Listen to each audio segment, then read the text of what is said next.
Psalm 46, verse 10. It is a command. I'm not sure that I would say it's on the same level as the Ten Commandments, but it's more than a suggestion where God says, be still and know that I'm God. This is difficult for me.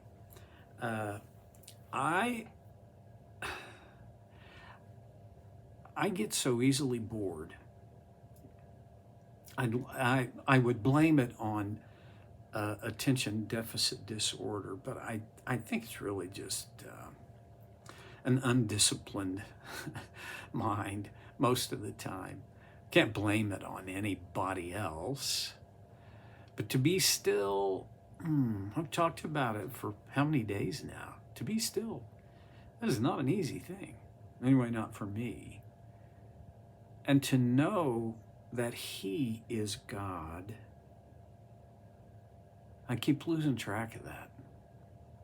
I keep losing track of the fact, primarily this one, I am not. Oh, how many years ago now? Almost 20, I think. I first read The Purpose-Driven Life by Rick Warren. And I don't think I'll ever forget the first line of that edition is profound. It's not about you. Because I am not God, it's not about me. If I know that He is God, one of the things that I know is it is His responsibility. Checking the fan there. It is His responsibility to run the universe, not mine. Secondly, and this is another thing I lose track of. If I get it right, and I think I do, it is His pleasure to run the universe. Running the universe is not a burden to Him. He is not, He doesn't hold it against you and me that He has to run the universe on our behalf instead of us. Then he goes on. I find this, well, there's so much I find interesting, so I got to probably quit saying that. I will be honored by every nation. I will be honored throughout the world. This is not like I should be, or the world works best when I am. Although those are true. What God is saying is, I will be honored by every nation. I will be honored throughout the world. This is not like, man, I hope so. No. A day will come when He will be honored by every nation, not just a few, not even just most. I will be honored throughout the world. You know, the Apostle Paul writes about that in Philippians chapter 2. I'm going to look it up here so that I don't mess it up anywhere. He's writing about Jesus. In verse 6 of chapter 2, he says, though He, Jesus, was God, He did not think of equality with God as something to cling to.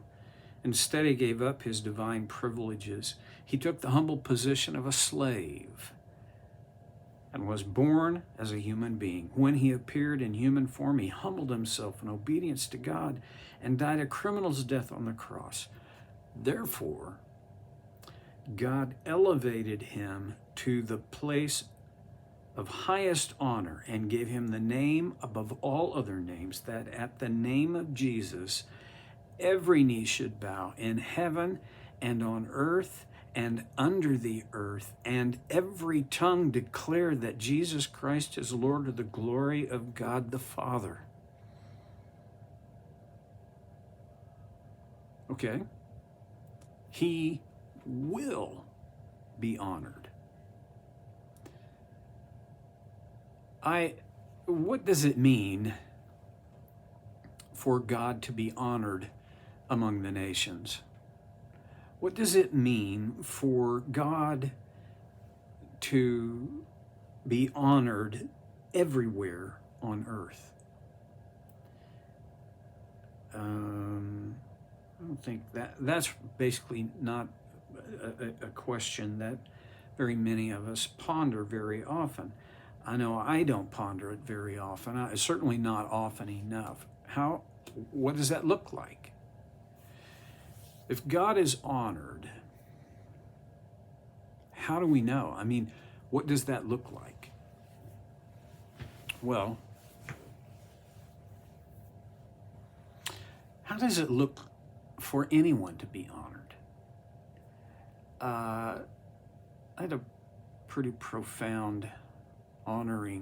couple of profound honoring experiences in my life. One was after 23 years of ministry at Highland Park Christian Church in Tulsa, Oklahoma.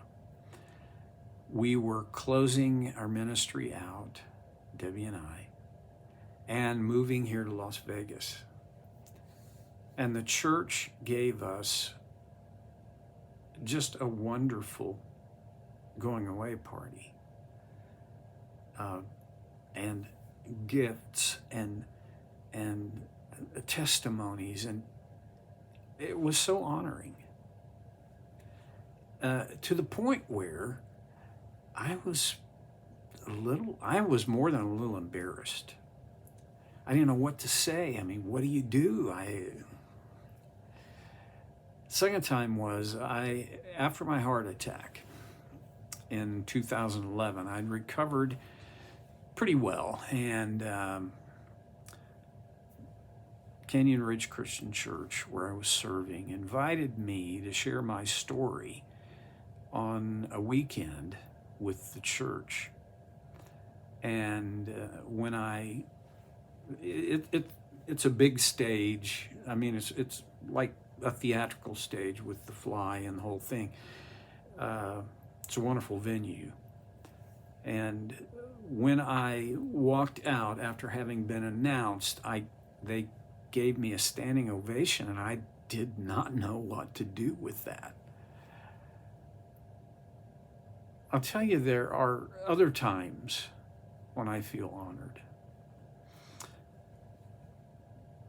I feel honored when I reflect on the fact that I got to have a little to do with the fact that I have 3 unbelievably gifted, talented,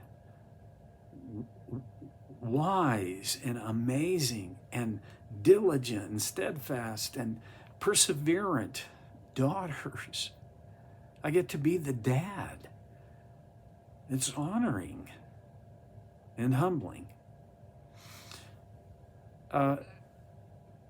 Honor can be held in a person's heart, but it needs to be expressed somehow. Now, when you come back to God with this idea of the fact, not the idea, the fact that He will be honored by every nation, He will be honored throughout the world.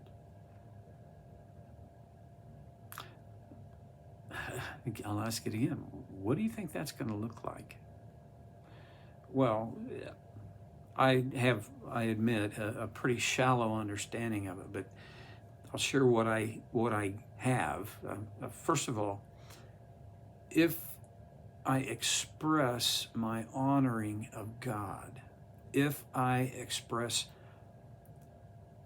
honor toward God, one sure thing I think, will be, I will obey his command. I will live within his design. And I would even go so far as to say, I believe I most honor him when I do the hard things in order to live within his design, in order to obey him and his will, his way, his commands. I think, I hope this to be true. There are times when to do that, to obey his commands, to walk within his design, to live according to his plan, and it's hard. There are times that I just have to grit my teeth and move forward. I don't think this diminishes the honor that he would get from that. I want to grow in maturity so that eventually, even when I encounter these hard things, I won't do them just grudgingly, just gritting my teeth. I'll do them. Oh, and here is the power for all this. It's not my will. It's not my. It's not even my self-discipline or self-control. The power for this is God's grace. When I am breathing deeply of God's grace, I'm drinking at the fountain of his grace. I'm feeding my life with his grace. That gives me the power, the strength, all that I need to obey him, especially when it's hard. God is honored by our obedience, but not just our obedience. You see, you recall that the Pharisees went far out of their way to obey the commands, but they seemed to be far from God. I think the reason for that is that they were not interested in grace.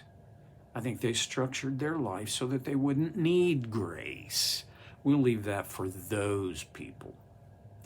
Well, the good news is, you and I, we're those people. And God, in love, has given us his grace. And when we live and breathe and have our being in him and his grace, this honors him. We honor him with our words. Now, the other side of that is we dishonor him with our words as well.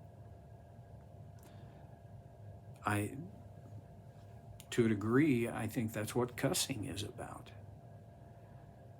Taking the Lord's name in vain, to use the King James Version of the Ten Commandments.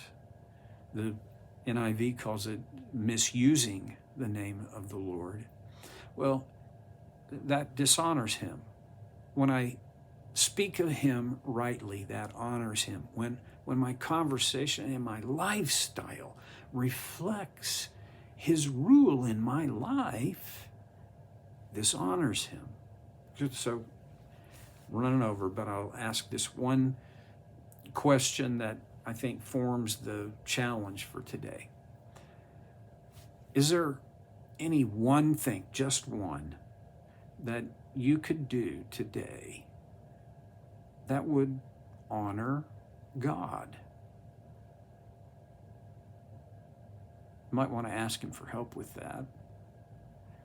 And then trust his grace to give you everything you need to live into that. See you next time on So Care with Stevie Boy.